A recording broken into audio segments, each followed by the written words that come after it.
Bonsoir à tous. Donc moi je vais vous parler d'une petite chose dans l'introduction et après on va parler de services cognitifs et de serverless. La première chose dont je vais vous parler c'est de Microsoft Build. C'est notre événement développeur planétaire. Ça a lieu début mai à Seattle. Ça dure quelques jours. C'est une conférence en fait où il y a un grand nombre de gens de l'équipe, des équipes produits Microsoft qui font des présentations sur les nouveautés, qui font des retours d'expérience. Donc c'est vraiment l'endroit pour connecter avec ces gens-là et pour avoir les dernières informations. Alors je vous dis ça à plusieurs titres. Le premier c'est si vous avez la chance de pouvoir y aller, mais c'est surtout si vous avez la chance d'avoir une société qui vous paye le billet d'entrée qui est à plus de 2000 $, qui vous paye l'avion, qui vous paye l'hôtel. Il y a quelques sociétés comme ça et c'est génial. Profitez-en si vous en avez l'occasion. La deuxième solution, c'est vous n'avez pas malheureusement accès à tous ces moyens et puis faire ça sur le budget perso. Pour partir en vacances chez Microsoft, ça fait quand même un peu cher. En général, on a d'autres endroits préférés pour partir en vacances. Il va y avoir pas mal de choses qui seront retransmises en ligne. Donc notez-vous quand même dans vos agendas du 6 au 8 mai. Parce qu'il va y avoir beaucoup de nouveautés qui vont être annoncées, donc vous pourrez suivre ça. Je pense que si vous nous suivez, Olivier, François et moi sur Twitter, on sera probablement très actifs sur le sujet. La dernière chose, c'est un peu tard, mais c'est pas encore trop tard, c'est que c'est la première année où on ouvre les conférences aux speakers externes à Microsoft. Ça veut dire que n'importe qui peut aller sur ce site sessionize.com/build. Je l'ai sur mon Twitter et je le repousserai sur mon Twitter. Et vous avez jusqu'au 16 mars, donc il vous reste encore quelques jours, mais c'est pas fermé, pour proposer une session. Et si vous êtes choisi, eh bien, on vous paye le billet d'entrée, on vous paye l'avion, on vous paye l'hôtel. Voilà. Donc c'est aussi un moyen d'y aller gratuitement. Il faut se libérer quelques jours, mais au moins le reste est là. Alors il faut que la session soit en anglais. Ça, c'est le premier point. Le deuxième point, c'est que tout le monde a toutes ses chances, puisque ce qu'on cherche à voir, ce sont de vrais retours d'expérience. Ce qu'on se dit, c'est que les ingénieurs chez Microsoft qui créent Azure, on est forcément capable de vous parler de la fonctionnalité, de ce qu'on a créé, de ce qu'on va créer dans le futur. Ça, on sait bien en parler puisqu'on le fait nous-mêmes. Par contre, de comment c'est déployé dans la vraie vie, ça, c'est vous. Voilà, c'est pour ça qu'on ouvre le Call for Paper. Pour vous donner un ordre d'idée, il est ouvert depuis le 6 février, donc ça commence à faire. Ce soir, on était à 900 sessions soumises. Voilà. Ce qui est beaucoup et ce qui à la fois n'est pas énorme pour un événement international de cette ampleur-là. Donc n'hésitez pas à soumettre. Faites-le assez rapidement parce que on va commencer, moi pour ma part, je vais commencer à évaluer les sessions vendredi, avant la fermeture, parce qu'on en a 900 à évaluer. Donc on a un peu de travail. Vous présentez quoi, un PowerPoint, faut se filmer, comment on postule? Pour postuler, en fait, tu t'inscris sur le site. Alors je suis pas sûr que ça va fonctionner si je le fais moi. Parce que je dois être en tant que... Je sais pas s'ils m'ont mis encore en tant que... Je sais pas comment ils m'ont enregistré. Yes. En fait, tu vas proposer un titre de session, une description. Voilà. Un titre de session, une description, un niveau, est-ce que c'est intermédiaire, avancé, expert? Est-ce que tu as des besoins techniques? Je sais pas, moi par exemple, tu travailles chez un fabricant d'automobile et tu as besoin d'avoir une voiture connectée parce que c'est ce que tu montres, donc tu as besoin sur scène d'avoir une voiture connectée. Tu peux le mettre ici. On n'a qu'un format, nous, c'est des sessions de 60 minutes. Est-ce que tu as des notes particulières? Et puis un peu qui tu es, quelle est ta biographie, etc., ton Twitter. Est-ce que tu parles avec d'autres personnes? Peut-être que vous vous mettez à plusieurs de votre société ou tu travailles dans une USN et c'est ton client aussi qui fait la session avec toi ou l'inverse, etc. Donc c'est là où vous pouvez le mettre. Voilà. Donc ça va laisser encore un peu de temps, pas beaucoup pour réfléchir à ça, mais ça peut être l'occasion d'avoir un bon événement. Donc ce soir, on a combien de temps encore? Ok. Ce soir, je vais vous parler de deux choses, les services cognitifs et serverless. Alors, ce qu'on avait fait, on avait commencé à faire on a déjà fait cette présentation avec François, mais dans un format un peu plus étendu. Et François, en fait, au début de la présentation, va créer une application de vote. On imagine qu'on est une start-up en fait, qui vous permet de voter, de dire si les réunions auxquelles vous avez participé vous ont plu, les sessions auxquelles vous ont plu, etc. Donc lui, il fait une application assez traditionnelle, qui est d'abord hébergée dans une machine virtuelle. On passe la machine virtuelle dans Azure. Puis après, on la passe dans des services PaaS. Ça veut dire qu'on va arrêter de s'occuper de la machine virtuelle. On va arrêter de mettre à jour Windows, on va arrêter de mettre à jour 2IS ou Apache ou NGX. Ça sera fait pour nous par Azure. On a juste à poser notre code et puis l'application est hébergée pour nous. Mais c'est une simple page web HTML avec 2 boutons. Est-ce que vous avez aimé la session? Oui, non. Voilà. Et donc il me confie la tâche en fait de trouver une interface utilisateur un petit peu plus moderne que juste 2 boutons dans un formulaire HTML. Donc j'ai réfléchi, j'ai trouvé un certain nombre d'usages, ou de nouvelles manières qu'on aurait pu d'utiliser, de faire cette application de remontée de feedback en fait. La première, c'est de voter par un chatbot. Donc les chatbots sont pas mal à la mode, alors ils sont peut-être un peu dans le creux en ce moment, mais néanmoins ça peut être un service intéressant. On a un service dans Azure qui s'appelle Azure Bot Service, qui vous permet de coder votre chatbot en différents langages. On supporte C#, Node.js, Python et Java. Et le gros avantage de Bot Service, c'est que vous allez coder votre bot une fois, et ensuite vous allez pouvoir le connecter à Facebook, à une page web, à WhatsApp, à Skype, à Teams, etc. Et en fait, ce n'est pas vous qui avez à recoder quelque chose pour aller le connecter à une nouvelle plateforme de chat. C'est Azure qui s'occupe de faire tous ces connecteurs-là et vous développez votre bot une seule fois et il est dispo sur toutes les plateformes. Voilà. On avait pensé voter par un texte. Donc juste les gens mettent un commentaire de texte et puis on va déduire si le texte est positif ou négatif. Et à partir de là, on va faire en fait enregistrer le vote positif ou négatif. Mais dans notre scénario, ça oblige les gens à saisir, alors qu'avant ils avaient juste 2 boutons, et là on leur demande de saisir du texte. Donc c'est peut-être une idée intéressante, mais pour d'autres formats, par exemple pour analyser les sentiments sur Twitter.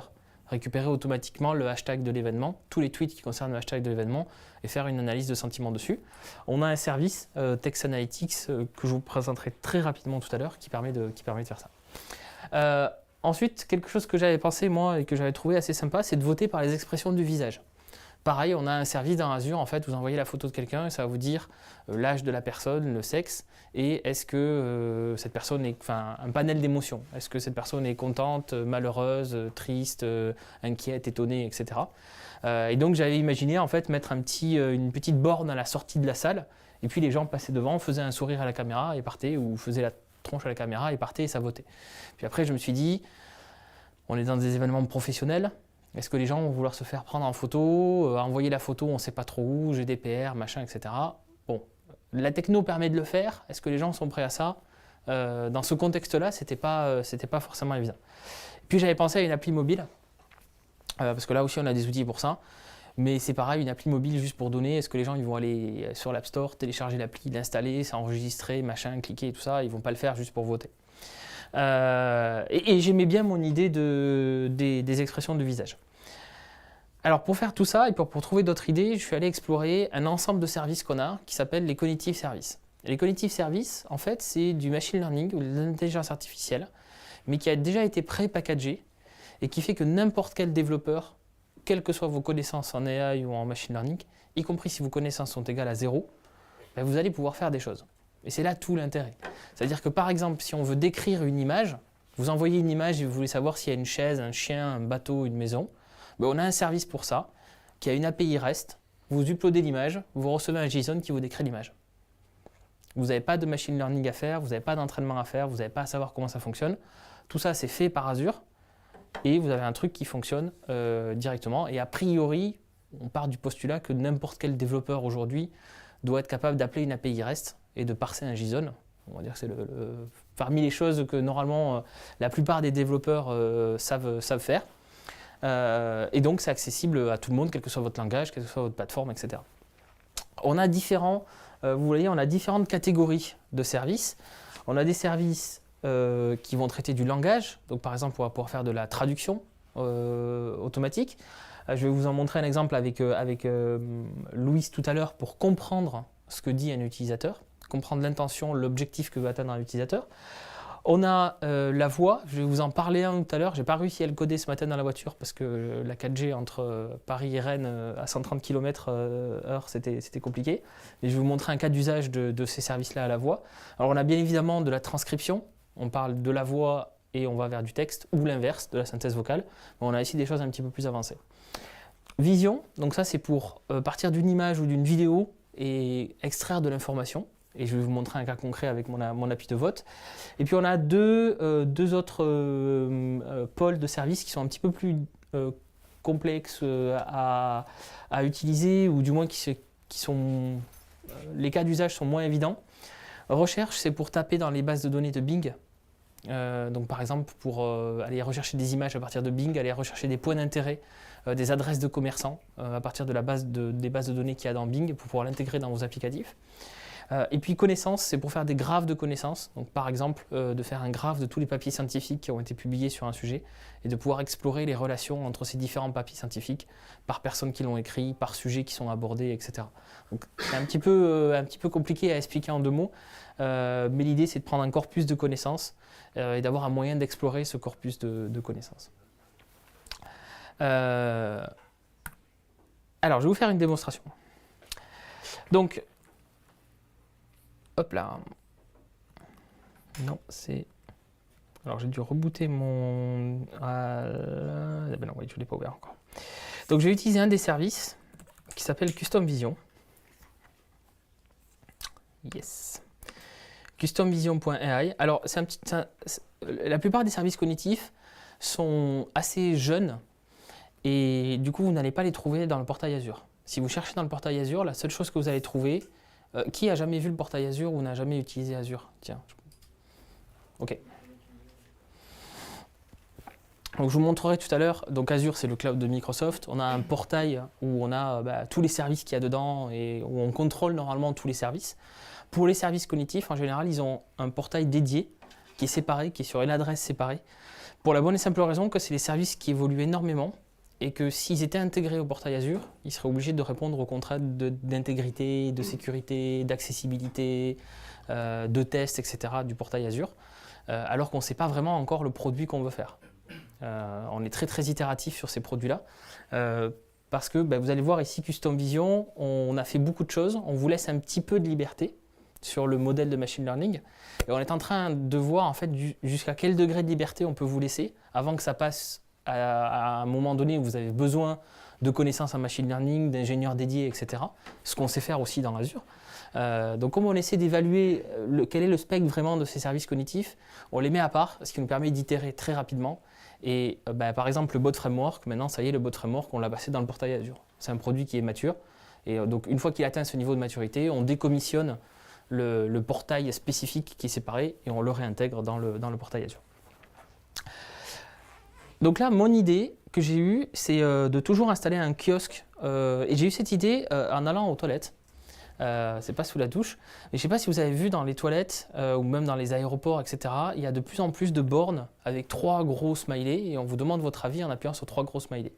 Et j'ai vu à 2 reprises ces bornes-là à la sortie des toilettes. Et je me suis dit, quand je vois le nombre de personnes qui ne se lavent pas les mains en sortant des toilettes, jamais je vais appuyer sur un bouton pour donner mon avis à la sortie des toilettes sur un truc comme ça.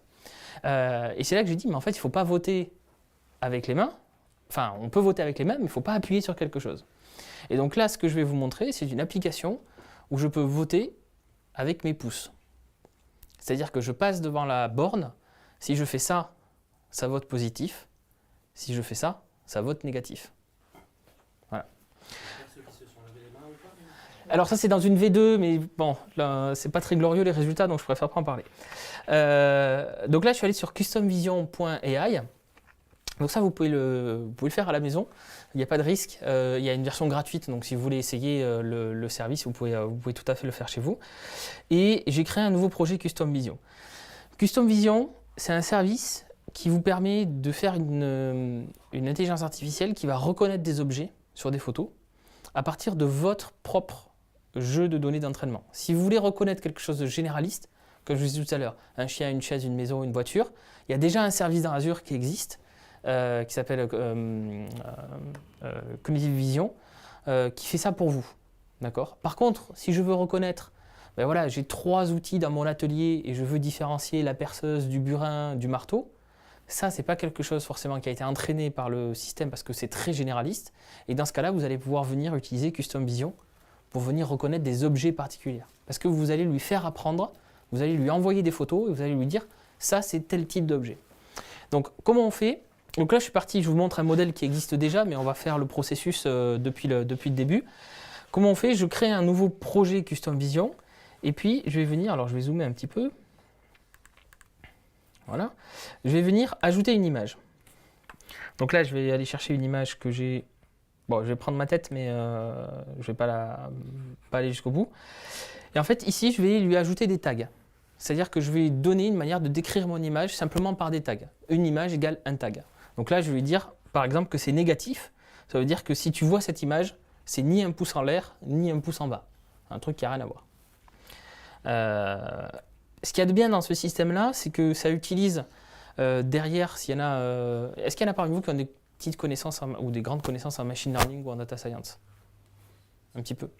Ça utilise ce qu'on appelle du transfer learning derrière. Ça veut dire qu'on a déjà un modèle qui est entraîné et en fait, on va venir adapter le modèle, c'est-à-dire lui dire, OK, tu as appris à reconnaître des choses au global, maintenant on va venir te spécialiser sur ces choses-là et c'est pour ça qu'on est capable d'atteindre une grande tolérance, enfin une grande qualité de résultat avec très peu d'images. Il vous suffit de 5 images par tag pour commencer à avoir un résultat. Alors que normalement, les modèles de machine learning, il faut beaucoup plus d'images pour commencer à avoir des résultats. Ça ne veut pas dire que ça sera parfait avec 5 images, et je vais vous donner un exemple tout à l'heure, mais ça veut dire que vous avez déjà des premiers résultats. Okay. Donc ensuite, je fais upload. Et je vais faire ça pour un certain nombre d'images. Je vous ai dit, il faut avoir au moins 5 images par tag. Plus vous avez d'images, mieux c'est. Mais on va voir surtout qu'il y a 2 choses qui sont importantes quand vous êtes sur des projets de machine learning, même en utilisant des outils de ce type-là. Le premier, c'est que vous n'aurez jamais un modèle parfait du premier jour. Donc il faut partir avec ça comme idée, que ça va être itératif. C'est-à-dire que vous allez faire quelque chose, vous allez le mettre en production, et puis de temps en temps, vous allez aller voir un petit peu ce que le système a déduit en production. Et vous allez lui dire, ben non, là tu t'es trompé, c'était pas un pouce en l'air, c'était un pouce en bas. Et comme ça, au fur et à mesure, au bout d'un certain nombre de temps en production, vous allez avoir un modèle qui sera plus qualitatif. La deuxième chose, qui est super importante, c'est que tout ça, c'est basé sur des probabilités. Ça veut dire que tout ce qu'on obtient, c'est une probabilité que l'image que tu m'envoies a un pouce qui est en l'air ou un pouce qui est en bas ou n'a rien. D'accord ? Ce n'est pas un résultat sûr. Donc ça aussi, c'est des choses qu'il faut se décomplexer avec ça. Et par rapport à ce qu'on entend, où on va avoir une IA qui va venir tuer des gens, machin, etc., parce qu'elle a reconnu des trucs. Alors, il y a de vrais sujets là-dessus, si on a une IA qui déconne ou si on a du code qui déconne.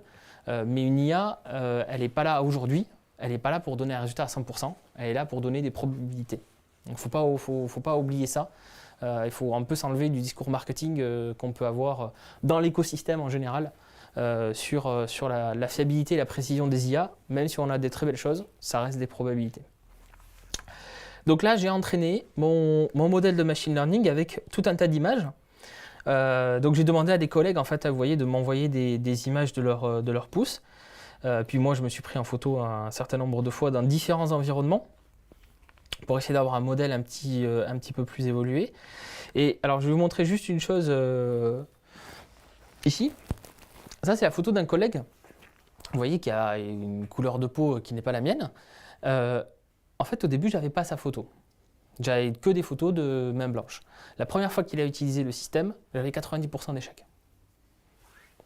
C'est aussi bête que ça, mais parce que je n'avais pas entraîné le modèle avec... c'est-à-dire Ça veut dire qu'il ne reconnaissait pas, il se trompait à chaque fois que... Il l'autre ou il se trompait ? Ah, il se trompait dans les deux cas, il se trompait. Voilà, il était complètement perdu, le modèle de machine learning était complètement perdu. Je lui ai ajouté un certain nombre d'images avec des couleurs de peau un peu plus différentes que juste du blanc. Et là, le modèle de machine learning est devenu à nouveau performant. Ça, c'est un sujet, l'éthique et l'accessibilité des modèles IA qu'on travaille beaucoup chez Microsoft. Et c'est un vrai sujet, y compris sur des choses aussi simples que ce que je vous montre, parce que là, je vous montre une petite démo toute bête. Pourtant, je suis tombé quand même dans ce cas-là de ne pas avoir une image qui correspondait à toutes les couleurs de peau des utilisateurs de mon système. Et si vous travaillez sur un projet un peu d'IA, chatbot, quelque chose de grand public,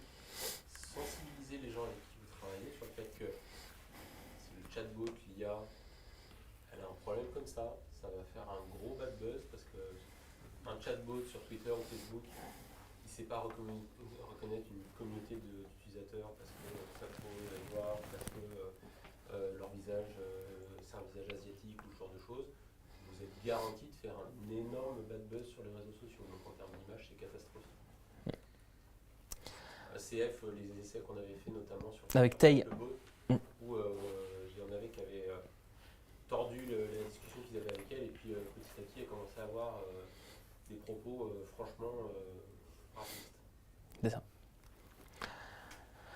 Donc une fois que vous avez ajouté un certain nombre d'images, les modèles de machine learning, ils ont deux grandes étapes. Ils ont une étape entraînement. Vous allez construire le modèle de machine learning, vous allez entre guillemets faire apprendre à la machine votre jeu de données.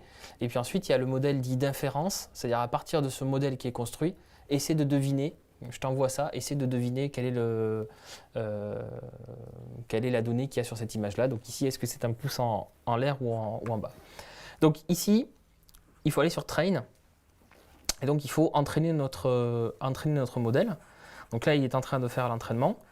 Une fois qu'il aura fini, je vais pouvoir venir ici, faire Quick Test. Et en fait, je vais pouvoir tester directement ici, sans même avoir à développer une interface, une application, etc., mon modèle. Voilà. Donc ça veut dire que vous pouvez tout à fait bosser sur votre modèle dans un coin. Et dès que vous avez des premiers résultats, dire bon bah allez, maintenant je vais commencer à faire une interface pour aller utiliser ce modèle-là. D'accord ? Donc ça c'est quelque chose qui est assez pratique. Donc il vous faudra un certain nombre d'entraînements et puis des fois vous allez voir, là c'est ma qualité en fait de mon modèle qui n'est pas exceptionnelle, mais elle était bien plus importante avant. Alors, je ne sais plus sur quel modèle, je crois que c'est sur le 9, non. Il y en a voilà, le 6 qui est particulièrement bon parce qu'il y a une distorsion des images. C'est-à-dire quand vous rajoutez trop d'images de down ou de up, ben, vous allez en fait tordre un peu le modèle pour plus reconnaître les up que les down. Et donc du coup, il va avoir une qualité globale qui sera moins bonne. Mais ce qu'il y a de bien, c'est que vous voyez là, j'ai mis différentes itérations et tout ça, c'est conservé par Custom Vision. C'est un petit peu comme si on avait un contrôle de code source pour notre modèle de machine learning directement intégré à Custom Vision.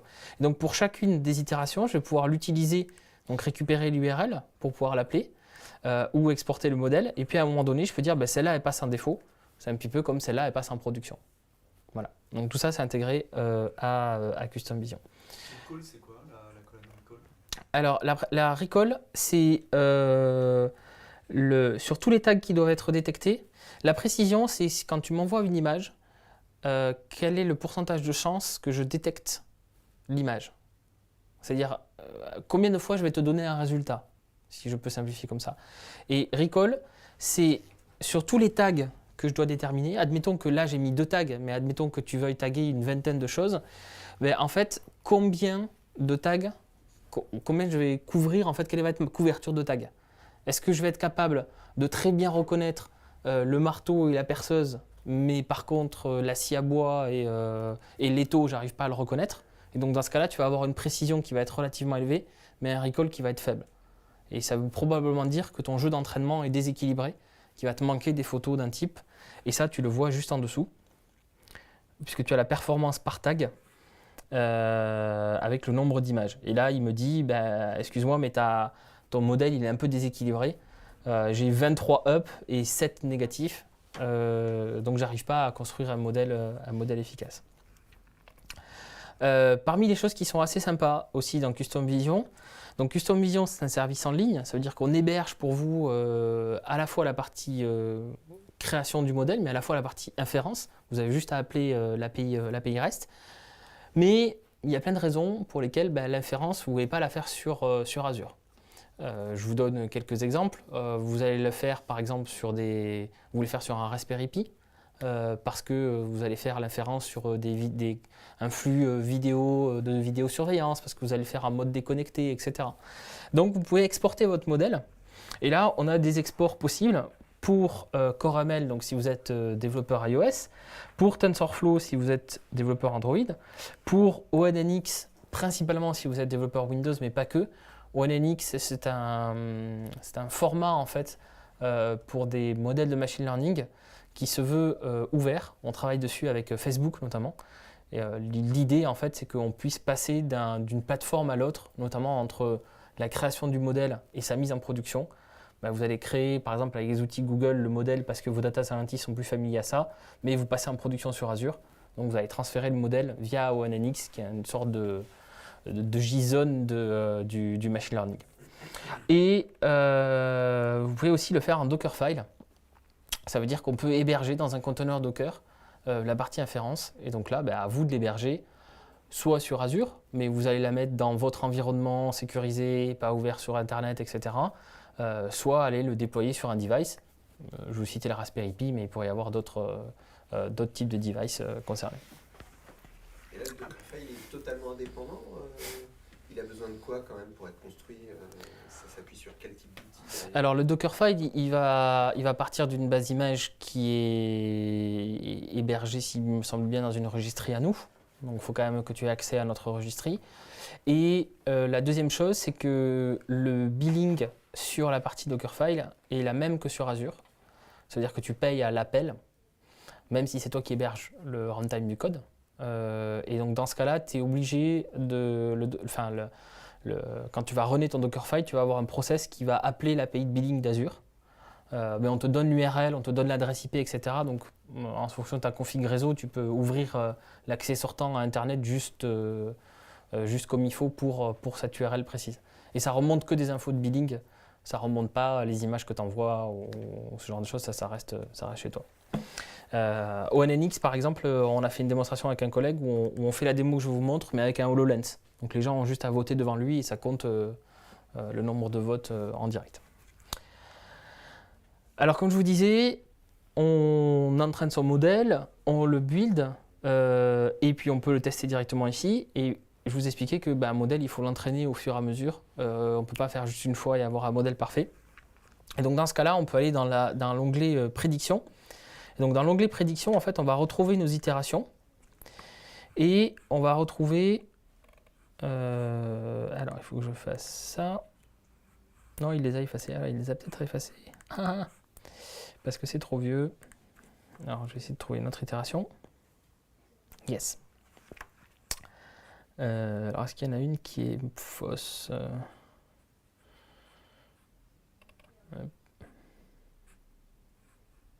Oui, celle-là est un peu fausse. Voilà, donc là en fait ce que vous voyez, c'est sur cette itération, tous les appels qui ont été faits à l'API. Et donc, vous voyez la photo, et pour chaque prédiction, vous voyez quelle était la prédiction du service. Et donc par exemple ici, vous voyez que cette image-là, qui n'est pas terrible, on a en fait up à 55% et down à 44%. Donc là, nous, on sait que c'est un down, mais bon, honnêtement, l'image, elle est un peu bizarre. Mais par contre, je peux lui dire, non, en fait, ça, tu as mis up, mais en fait, ça, c'est down. Je fais save, et la prochaine fois qu'on va faire train, il va prendre en compte cette nouvelle information pour améliorer le modèle. Voilà, donc ça, c'est la partie, en fait, faire évoluer son modèle une fois que c'est parti en production. Tout ça, c'est intégré au sein de Custom Vision. Voilà. Il n'y a rien à faire de plus. Donc on peut arriver à faire des choses assez sympas sans rien connaître au machine learning. Voilà, il y a 2-3 principes de base. On essaie d'avoir des images descriptives dans tous les types d'environnements, de toutes les manières dont la photo va vraiment être prise en production. On essaie de balancer son dataset, d'avoir autant d'images par tag. Et hop, avec Custom Vision, vous n'avez pas besoin de savoir plus pour faire du machine learning. Après, ça ne veut pas dire que ce n'est pas intéressant de savoir faire plus, mais on peut déjà faire des choses ici. Et moi, j'avais fait le test sur un projet avec de vrais data scientists en temps contraint. En temps contraint, on avait 2 jours. On était largement meilleurs qu'eux, alors qu'ils étaient très bons, avec un service Custom Vision, parce qu'il y a des années d'expérience, il y a des énormes datasets en fait, qui sont derrière, qui sont pré-entraînés. Et donc, ils ne peuvent pas arriver à ce résultat-là en un temps aussi court. S'ils avaient passé beaucoup plus de temps avec beaucoup plus de données initiales, oui, ils seraient arrivés à faire des choses, mais en un temps court, même un data scientist très entraîné va avoir du mal à atteindre le niveau de performance qu'on peut avoir avec Custom Vision. Surtout si vous n'avez pas beaucoup d'images pour faire votre entraînement initial, ce qui est malheureusement souvent le cas. Voilà, donc ça c'était la partie Custom Vision.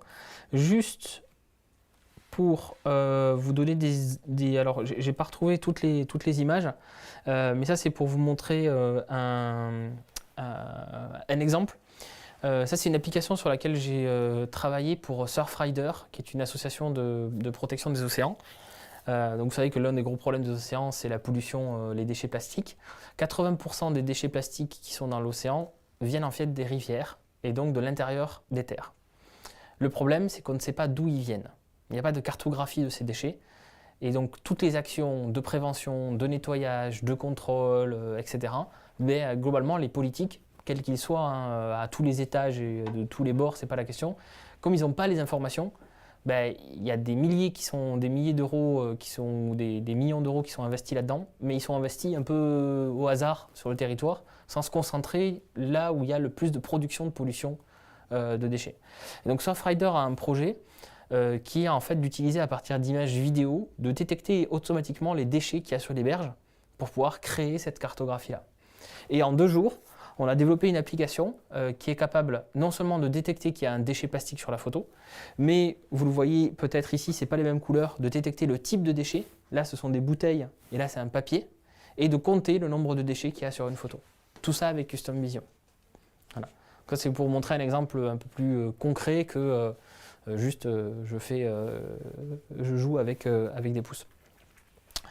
Dans les autres services dont je voulais vous parler, est-ce que je l'ai ouvert ici? Yes. Donc c'est LUIS, Language Understanding Service.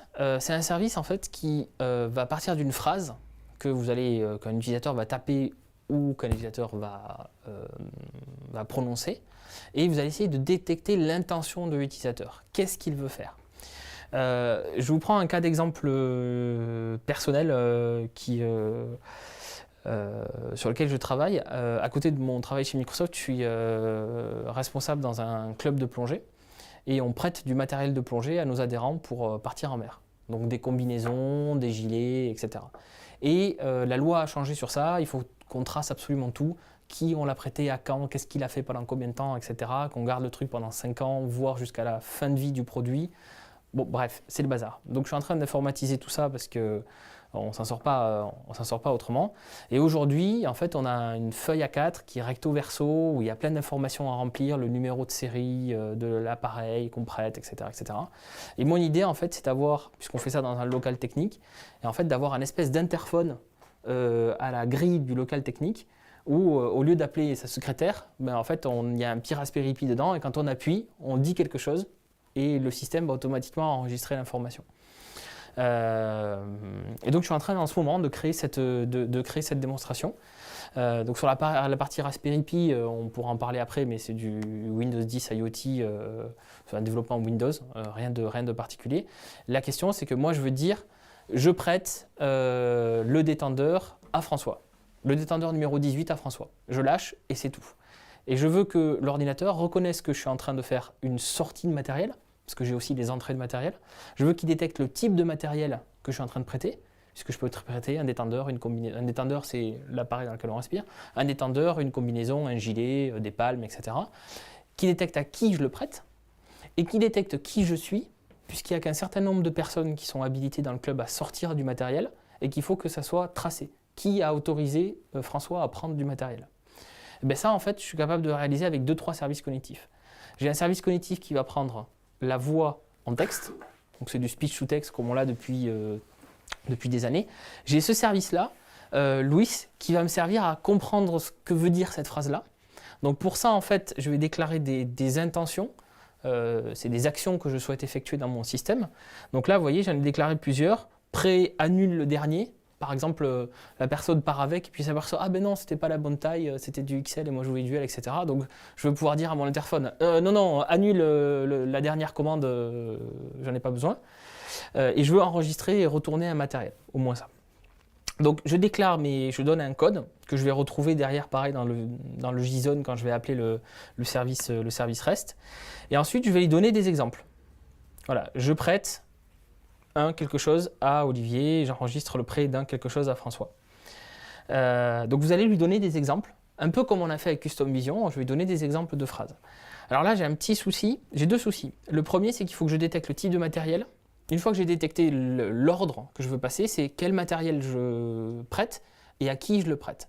Alors quel matériel je prête? Pour ça, je vais créer des entités.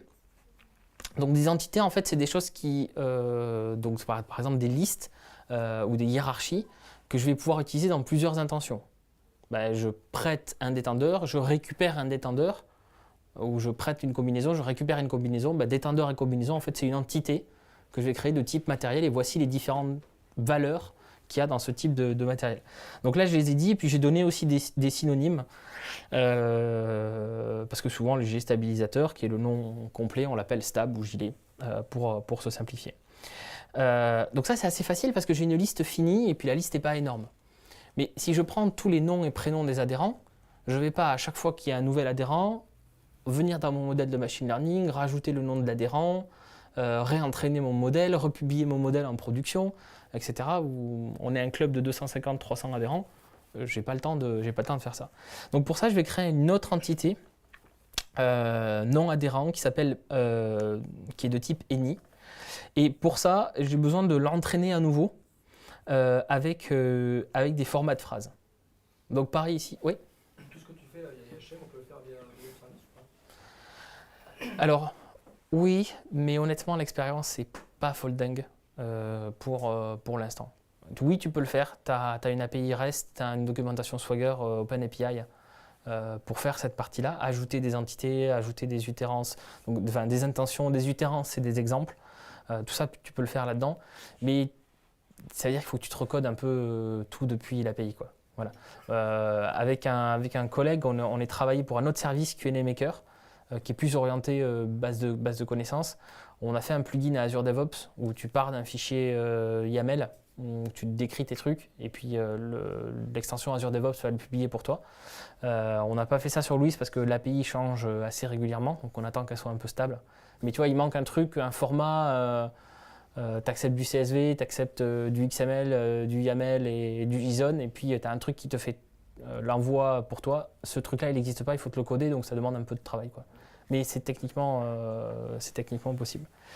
On l'a fait d'ailleurs pour des clients, enfin on pourra en parler après, mais on l'a fait pour des clients dans le cadre de chatbot. On a développé des interfaces par-dessus ça pour que des agents de support niveau 2 ou 3 puissent alimenter automatiquement la base de connaissances sans que ça repasse par un développeur dans la boucle pour améliorer le modèle.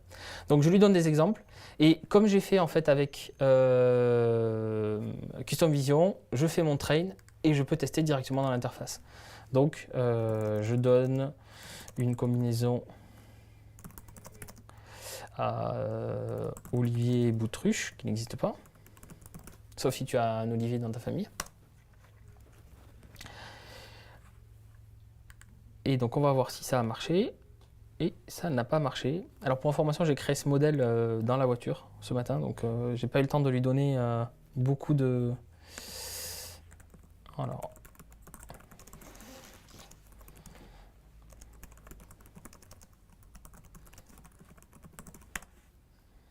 Ah voilà, il est bon. Et voilà, donc il a bien détecté ici que c'est un prêt que je veux faire. Type de matériel, il a trouvé des tendeurs, et nom de l'adhérent, il a trouvé Olivier Boutruche. Voilà. Alors là, pour le coup, il y a vraiment très peu de phrases. Il faudrait vraiment que je rajoute une bonne vingtaine de phrases pour qu'il commence à être bien, surtout avec le pattern any, parce que au moment où vous lui dites, il y a un truc dans cet endroit dans la phrase qui devrait correspondre à ce que tu dois capturer. Donc il lui faut un peu de données pour faire ça. Et l'idée, c'est qu'après, quelle que soit la manière dont la personne parle, vous puissiez détecter la chose. Et comme dans Custom Vision, vous allez pouvoir entraîner, voir ce qui a été dit dans le modèle, voir comment il l'a compris, et réentraîner le modèle par la suite. Donc ça, c'est une première partie. Je ne vous montre pas le speak to text parce que ça, c'est assez classique. Il y a cette partie-là. Par contre, il manque une partie, c'est savoir que c'est Christopher qui a parlé. Et pour ça, on a une autre API.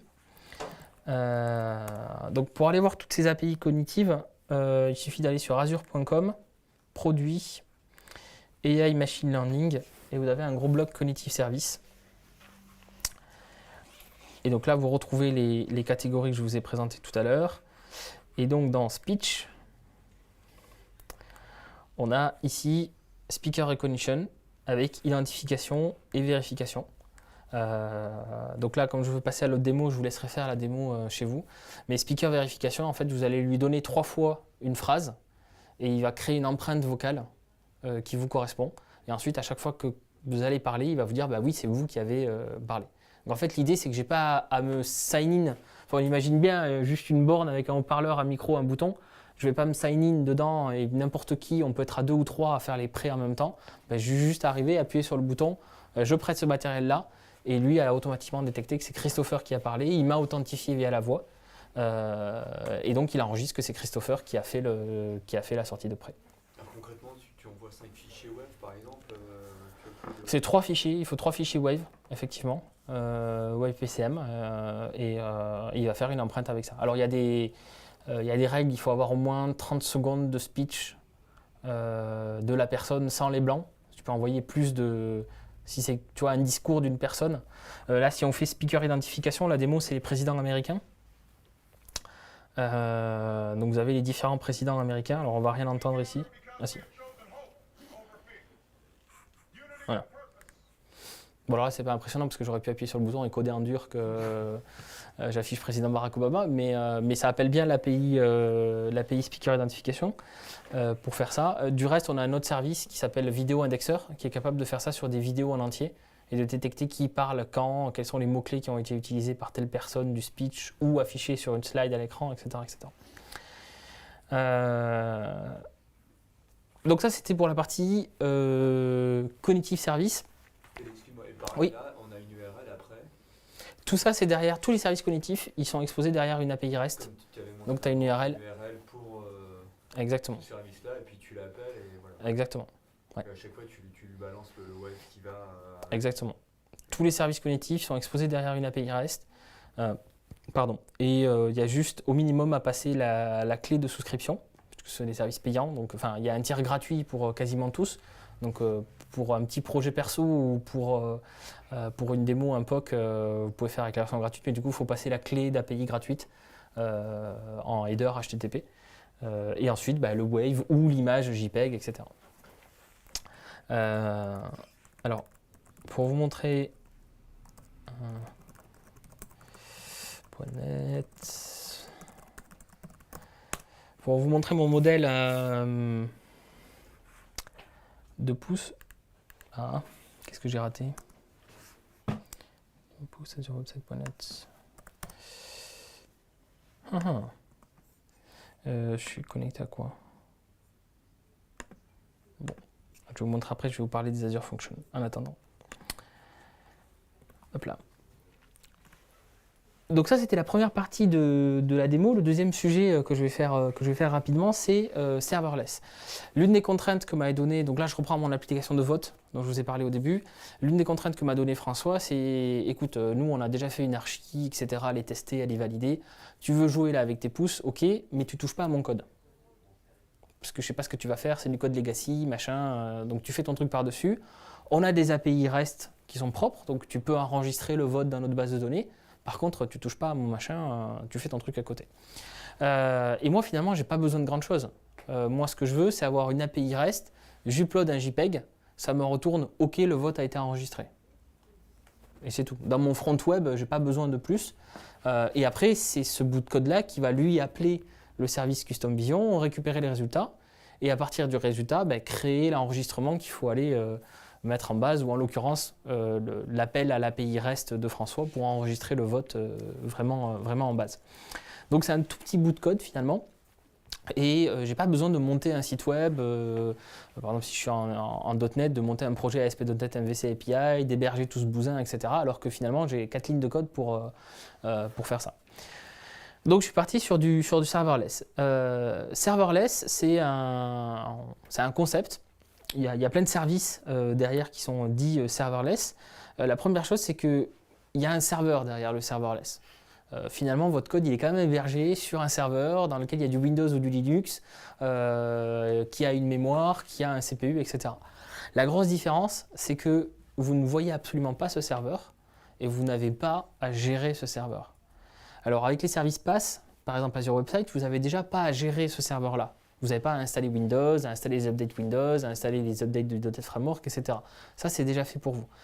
Cependant, vous avez à provisionner une capacité.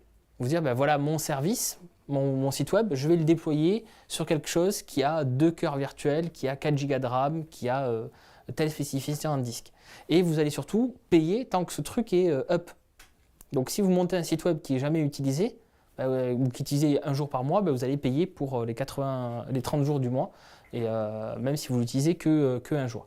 Alors qu'avec serverless, ce que vous allez déployer, c'est une fonction de code. C'est vraiment une méthode de code. On va le voir tout à l'heure, je vais juste déployer une méthode. Bien évidemment, je peux faire appel à des packages NuGet ou du NPM, etc. Donc je peux avoir du code bien velu derrière, une bibliothèque de calcul mathématique, un truc, etc. Il n'y a pas de souci, mais finalement, mon point d'entrée, c'est une méthode avec des paramètres qui éventuellement a un type de retour, et c'est ça. Il n'y a pas un autre point d'entrée ou il n'y a pas un global ASAX ou je ne sais pas quoi, etc. Okay. Il n'y a pas de gestion de l'infrastructure. Ça veut dire que vous allez payer à l'exécution, à la consommation de CPU, à la consommation de mémoire. Vous avez des limites hautes, bien évidemment, mais c'est tout. J'ai fait un test, donc j'ai changé la plateforme de mon blog, je l'ai poussé en production hier soir. Ouais, hier soir. Et donc j'ai fait un petit test de montée en charge. Donc j'ai simulé 10 000 visiteurs pour commencer sur le site. Et automatiquement, donc il est hébergé sur Azure Function. Et automatiquement, en quelques secondes, j'ai eu 6 ou 7 serveurs qui sont venus servir mon trafic alors que je n'en avais que un à la base. Et ça s'est fait par Azure Function sans que j'ai eu rien à coder, rien à développer pour. Et ça peut être très très peu coûteux. En fonction des usages que vous faites. Alors, il y a un certain nombre de services, si vous êtes un petit peu dans Azure, par exemple Cosmos DB, qui sont des services qui peuvent vous coûter très très cher ou qui peuvent être énormément économiques. C'est des services en fait qui vous obligent à changer la manière dont vous pensez votre application. Une Azure Function, au cœur, vous avez votre code. Ça peut être du code .NET, du Node.js, du Java, du Python. Il y a d'autres langages qui sont en train d'arriver. Et ça, c'est le minimum dont vous avez besoin pour faire une Azure Function. Votre code et un déclencheur. C'est de la programmation par événement. Alors un déclencheur, ça peut être un appel à votre endpoint HTTP REST, si vous voulez héberger une API ou dans mon cas un site web. Mais ça pourrait être autre chose qui intervienne dans Azure. Par exemple, vous posez un fichier dans Azure. Bon, automatiquement, on va déclencher une Azure Function. Vous avez un système avec des devices IoT pour ceux qui étaient là cet après-midi et vous recevez un message d'un device IoT et hop, vous allez déclencher une Azure Function qui va faire un calcul, qui va voir s'il y a une alarme à déclencher, etc. Une écriture dans une table, par exemple. Alors l'écriture dans une table, ça peut être le cas mais dans certaines bases de données. Et globalement, ça va être le cas que dans Cosmos DB. Voilà. Pour du SQL, il y a des gens qui le font, mais on est obligé de passer par un service bus et on est obligé de passer par une méthode qu'on écrit dans SQL. Parce qu'il faudrait avoir un trigger SQL qui déclenche du code .NET qui est hébergé dans SQL, qui lui-même va écrire dans un service bus, dans un event hub, qui va appeler la Azure Function. Donc c'est possible, mais voilà, il y a besoin de faire un petit peu de code. Donc il y a plein de déclencheurs possibles qui sont fournis directement pour vous dans Azure. Donc ça déjà c'est relativement cool, parce que ça veut dire que comme vous payez à l'exécution, si vous recevez aucun message, vous ne payez rien. Si mon blog, il n'y a personne qui va le consulter pendant 15 jours, bon, je serais triste, mais je ne vais rien payer. Alors, je ne suis pas sûr de payer parce que le premier million d'exécutions par mois pour tout le monde est gratuit. Donc, ça vous permet quand même de faire pas mal de choses avant de commencer à payer. Mais après, vous avez peut-être un blog qui a plus de succès que le mien, donc peut-être qu'il faut payer. Et ensuite, il y a deux choses qui sont assez magiques dans Azure Function. C'est le système d'input-output. En fait, je peux lui dire, mon code, il peut avoir une entrée, ça peut être un fichier, ça peut être une donnée, ça peut être quelque chose. Et puis, il peut avoir une sortie. Pareil, je veux dire un blob storage, une file de messages, etc. Et ce qui est magique, c'est que l'entrée que je configure, donc dans un fichier JSON ou dans l'interface web, ça va devenir un paramètre à ma fonction. Donc ça veut dire que si j'ai un JSON par exemple, je vais mettre un objet typé qui correspond à ce que j'ai dans le JSON, et la partie j'appelle Newtonsoft pour transformer ça en objet, machin, etc. C'est fait pour vous. Vous avez une méthode, vous recevez un objet de type facture, et s'il est envoyé en HTTP, s'il est posé dans un blob storage, s'il est reçu dans une file de messages, c'est le système, c'est le SDK Azure Function qui se débrouille pour aller lire dans le système d'origine, parser le message, parser le JSON et vous le renvoyer dans le bon format dans votre méthode. Et c'est la même chose pour le fichier de sortie. Si vous avez une output, vous pouvez utiliser la valeur de retour de la fonction. Donc vous faites return ma facture, hop, c'est bon, vous n'avez rien à faire. Si c'est dans Cosmos DB, boum, c'est storé dans Cosmos DB. Vous n'avez jamais vu le SDK de Cosmos DB de votre vie. Et vous n'avez pas à maintenir ce code-là. Du coup, c'est ça aussi tout l'intérêt, c'est que 1, ça va être plus facile à connecter. 2, comme ce connecteur-là, il est dans le SDK Azure Function, bah, c'est à SDK Azure Function de le maintenir. Si Cosmos DB change son format, son SDK, etc., c'est la team Azure Function qui va aller modifier ça. Ça veut quand même dire que tu as référencé Newtonsoft et que dans ta classe facture, tu as les attributs de sérialisation JSON. Alors, ça dépend de ce que tu fais. Ça dépend jusqu'où tu vas, ça dépend si tu as exactement les mêmes noms, etc., ça va marcher tout seul.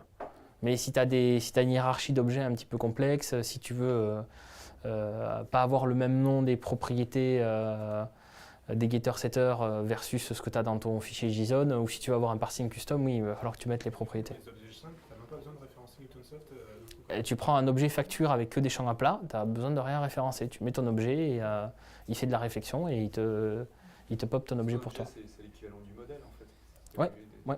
Tu définis juste le modèle pour peu qu'il se mappe sur le truc. Ouais. Terminé. Ouais. Voilà. Alors, je vais voir si je peux vous faire une démo, mais juste avant la démo, vous l'avez compris, j'ai complètement perdu Internet. Et puis, j'ai pas l'impression que... Ça permet de faire des microservices, quoi.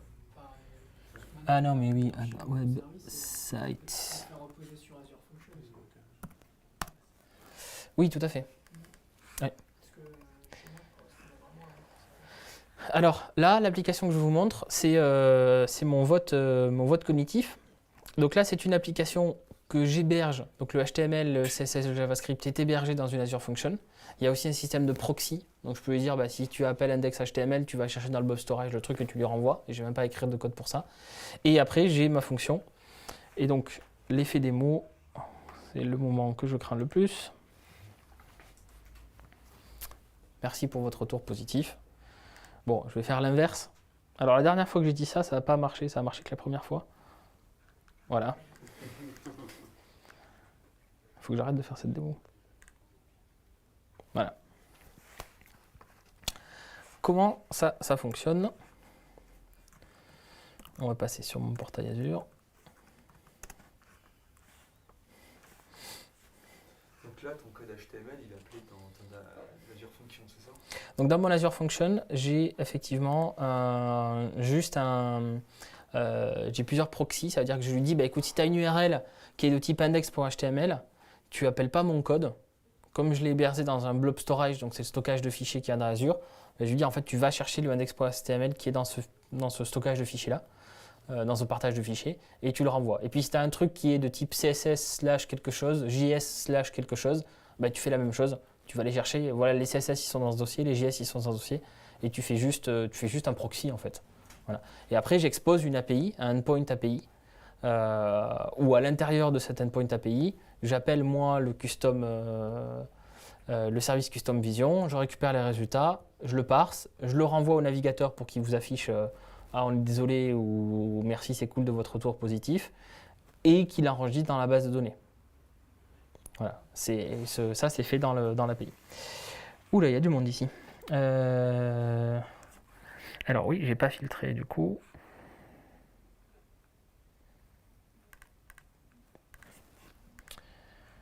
Alors hop, c'est où PF2.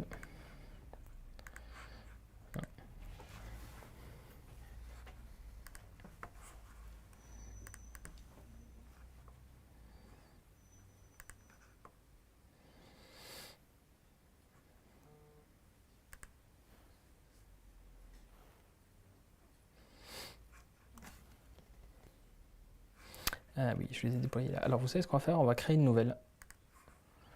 Donc là, les Azure Functions, je vais les coder dans le portail. N'ayez pas peur, vous pouvez bien évidemment faire ça avec Visual Studio Code, avoir un pipeline de CI, CI, etc. Il n'y a aucun souci. Il y a le mode d'édition dans le browser et il y a aussi un mode d'édition un petit peu plus industrialisé. Alors, démo run, voilà, location. Donc ça, pour ceux qui n'avaient jamais vu Azure, c'est le portail Azure. Donc c'est là où on peut faire toutes ces actions. Je vais zoomer un peu. Donc là, je choisis .NET, mais je pourrais choisir Node.js ou Java. Et puis surtout, je pourrais choisir Windows ou Linux. Et si je suis en Linux, j'ai aussi Python. Et .NET si je fais du .NET Core.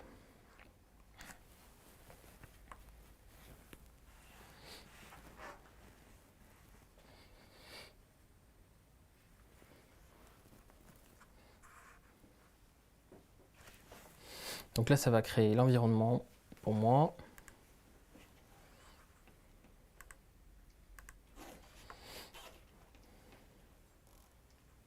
Alors, en attendant que ça fasse ça, là, je suis dans Visual Studio, Code, New Window.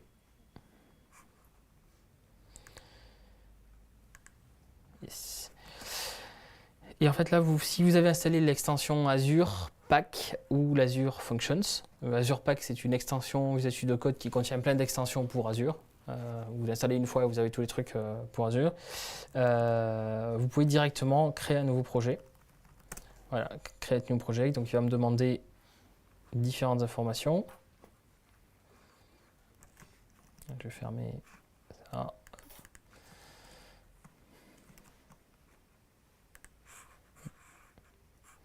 Donc, où je veux le stocker.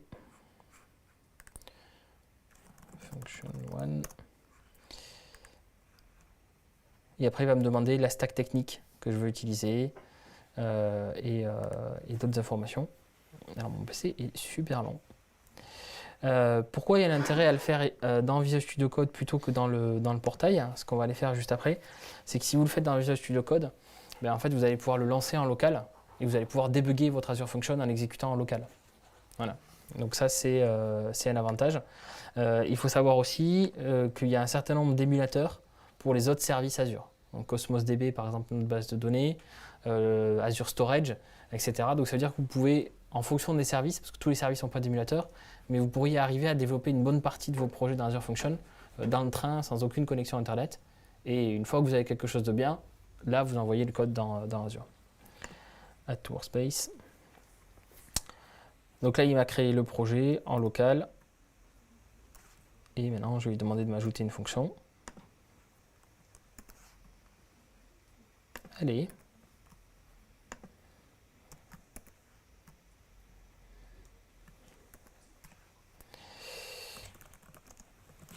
Create function.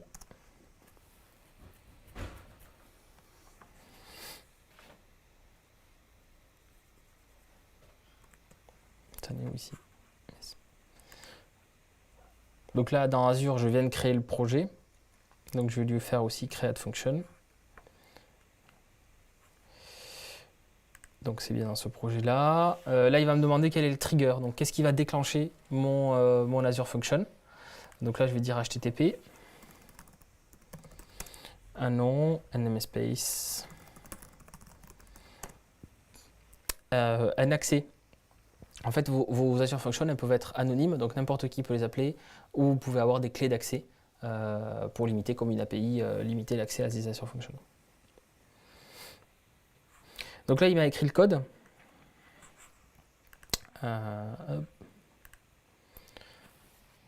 Zoom in. Donc vous voyez que le code est... c'est CTRL-B, qu'est-ce qu'il y a dit tout à l'heure? Yes. Le code est assez simple. Vous avez un attribut pour le nom de la fonction. Vous avez un attribut sur le premier paramètre qui va expliquer le fonctionnement du trigger. Donc là, vous voyez que c'est du anonyme. Pas d'authentification, que j'accepte les requêtes de type get et post. Et là, route, je vais prendre la route par défaut, mais je pourrais donner ma propre route, ma propre URL si je voulais la customiser. Là, par défaut, ça sera API/demoren pour accéder à cette Azure Function. Là, je fais du log, je récupère les paramètres en requête et puis je renvoie un résultat. Si vous faites de l'ASP.NET MVC, on renvoie un action result. Voilà, il n'y a rien de très compliqué. Et puis, je pourrais aller directement ici, debug, start debugging. Et puis, il va lancer l'émulateur d'Azure Function. pour exécuter ça. Si je suis côté web, le temps que l'émulateur se lance, je peux faire édition dans le portail, créer Webbook API, donc c'est la même chose. Ah oui. C'est le trigger HTTP. Et je vais me retrouver avec le même code d'exemple. Et je peux bien évidemment la tester, faire un run, vous voyez ici directement dans le navigateur. Sur la partie intégrée, c'est là où je retrouve mes triggers, mes inputs, mes outputs. Donc là par exemple ici, si je veux stocker le résultat d'un Cosmos DB, je pourrais aller ici et aller lui dire Azure Cosmos DB. Sélectionner. Donc il va me dire que l'extension n'est pas installée. Ça, c'est juste la première fois que vous utilisez un nouvel output ou un nouvel input. Il va vous dire qu'il faut installer le petit module qui communique avec Cosmos DB. Donc je clique sur install et après, j'ai rien d'autre à faire. Et puis, je vais lui donner les informations. Donc, quelle base de données, quelle est la chaîne de connexion pour cette base de données et quel est le nom du paramètre qui contient l'objet que je dois aller stocker en base de données. Voilà. Donc, de cette manière-là, vous allez pouvoir créer des petites API de manière très simple. Est-ce que c'est valable pour un gros projet? C'est une bonne question. Si vous avez 200 méthodes d'API à exposer, si vous voulez avoir une génération d'un document Swagger par exemple, c'est peut-être pas de base Azure Function qu'il faudra choisir. Mais pour plein de choses, et puis surtout si vous voulez faire de la programmation événementielle, je vous disais, il faut un peu changer la manière de concevoir les applications. Mais si vous devez réagir à des événements, faire des choses et même exécuter des workflows complexes, puisqu'il y a des outils pour gérer ça à l'intérieur d'Azure Function, vous pouvez le faire. Et comme je vous ai dit, il y a le premier million d'exécutions qui est gratuit. Donc ça permet déjà de faire pas mal de choses. Voilà. Par exemple, moi je construis beaucoup d'outils sur le club de plongée, sur Azure Function, parce que on est une asso, donc on n'a pas forcément beaucoup de moyens, même si on a un peu de crédit Azure. Donc ça permet de faire pas mal de choses et surtout d'être très réactif parce qu'encore une fois, les inscriptions, on l'a que sur 3 jours ou 4 jours par an. Et dans vos entreprises, il y a la même chose. Le logiciel de gestion des congés payés, il doit y avoir 2 ou 3 périodes de l'année où c'est utilisé. Mais par exemple, a priori, entre juillet et début septembre, il y a très peu de gens qui posent des congés. Et finalement, on a 1, 2, 3 serveurs qui tournent tout le temps pour héberger cet applicatif qui est finalement utilisé peut-être qu'une dizaine ou une quinzaine de jours par an, quoi. Voilà. Oui, mais on ne te verra pas. Allez. Voilà, donc tout ça, pour pouvoir, avec Azure Function, étendre des applications existantes sans vraiment les modifier. J'ai pas du tout accédé à l'application, au code de l'application de François, j'ai juste construit mon truc par-dessus. Modulo le fait qu'il m'avait une API ou qu'il est capable d'écouter sur un service bus, sur un Cosmos DB, etc. Et puis ajouter de l'IA avec les 2 démonstrations que je vous ai montrées, encore une fois, sans connaissance particulière. Je le redis, mais le modèle Louis que j'ai fait, je l'ai fait dans la voiture ce matin avec une connexion 4G un peu limitée et j'ai déjà des premiers résultats, même si mon modèle de pouce est plus entraîné. Mais demain, entre Rennes et Nantes, je pense que je vais avoir le temps de l'améliorer et avoir un résultat plus intéressant demain soir. Voilà. Est-ce que vous avez des questions? Oui. Ouais, ça coûte Louis. Oui. On l'a utilisé l'an dernier avec un stagiaire sur une application métier pour un client, en fait, c'était un POC.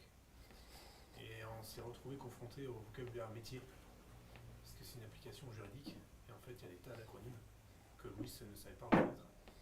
Et je voudrais avoir ton avis, est-ce qu'il y a des moyens de contournement de solutionner ce problème-là? Il n'y en avait pas il y a un an. On a ajouté notamment le support des synonymes.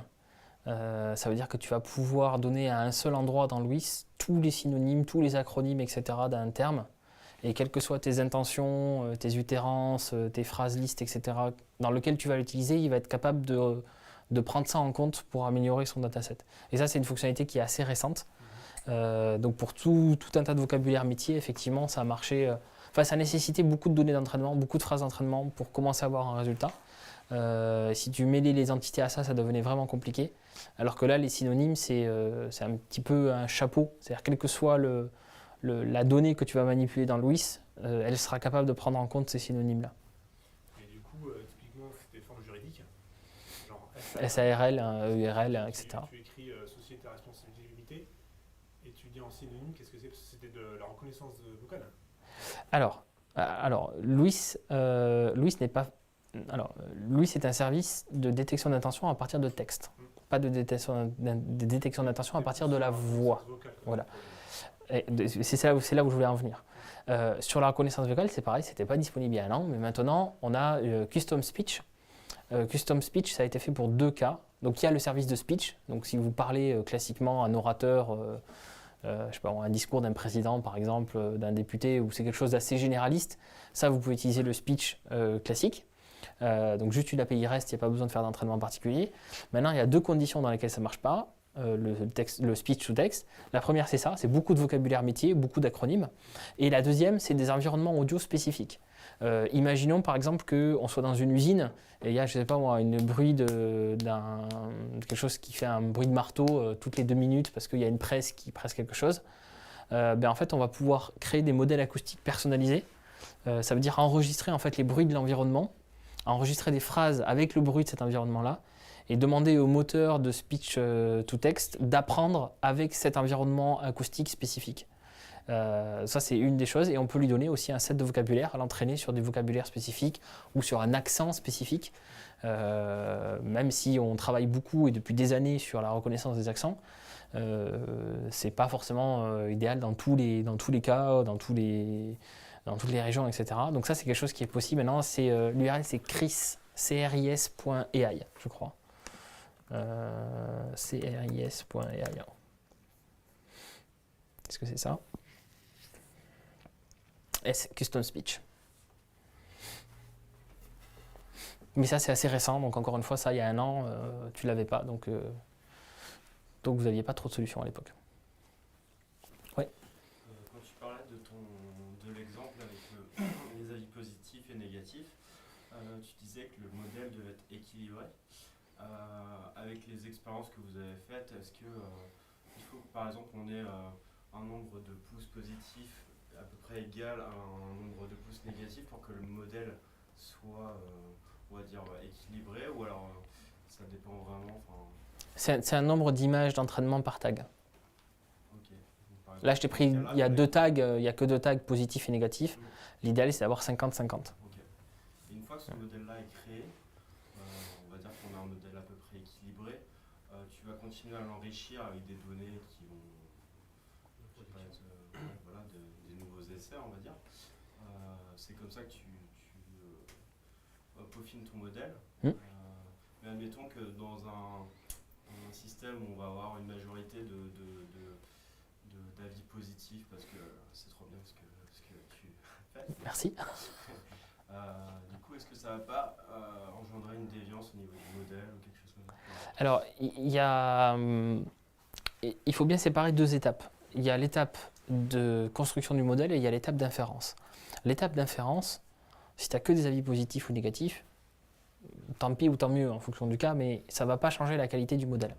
Ce qui va changer la qualité du modèle, c'est quand je vais revenir, je ne suis pas sûr que je l'ai encore ouvert, c'est quand je vais revenir ici, dans prédiction. Là, si je fais juste ça et que j'ai plein de positifs, ça ne change rien. Là où ça va commencer à venir changer, c'est si je viens ici prendre tous les positifs et leur redire « Ah oui, toi, tu es un positif ». Alors qu'il a détecté à 99,4% de probabilité que j'étais positif, donc a priori, je n'ai pas besoin de venir lui dire que c'était bien positif. Par contre, si je fais ça, si je prends toutes mes images positives, que je fais up et que je fais save et que je retraîne le modèle, là, je vais créer une distorsion dans mon modèle. Voilà. Donc si, parce que ton set d'utilisation, les gens sont plus enclins à reconnaître un certain type d'objet qu'un autre, ça, c'est pas grave. Tant que toi, la qualité de la reconnaissance au global te convient, tu n'as du coup pas besoin d'entraîner le modèle. Je ne dis pas qu'on a besoin de l'entraîner à vie. Peut-être qu'on va arriver à un plateau à un moment donné où on n'a plus besoin d'entraîner notre modèle jusqu'à ce que les conditions changent. La caméra, elle s'était pris de haut et puis maintenant, c'est pris un peu de biais. Donc on commence à perdre un peu le modèle, l'environnement de lumière a changé, par exemple, etc. Là, on va devoir revenir peaufiner le modèle. Et si tu fais la même chose à la même étape, mais avec les pouces négatifs, tu vas compenser au final, non? Je pourrais arriver à compenser, oui. Si par exemple, dans mon set d'entraînement initial, je n'ai pas réussi à avoir un nombre équilibré entre les tags, je pourrais venir ici et dire, ben voilà, en fait, la qualité, parce que j'ai vu dans la performance que j'avais une précision qui était différente en fonction des tags, où là, les up, on voit bien que mon modèle, il est beaucoup plus précis sur les up que sur les down. Ben, je pourrais dire, ben voilà, je vais me concentrer sur les down et aller voir sur ce qui s'est passé en live sur mon modèle et chercher les downs qui ont mal été reconnus, donc qui ont été reconnus en négatif ou en up, et me concentrer sur ces downs-là pour qu'il y ait plus de données de down, de cas un petit peu particuliers de down.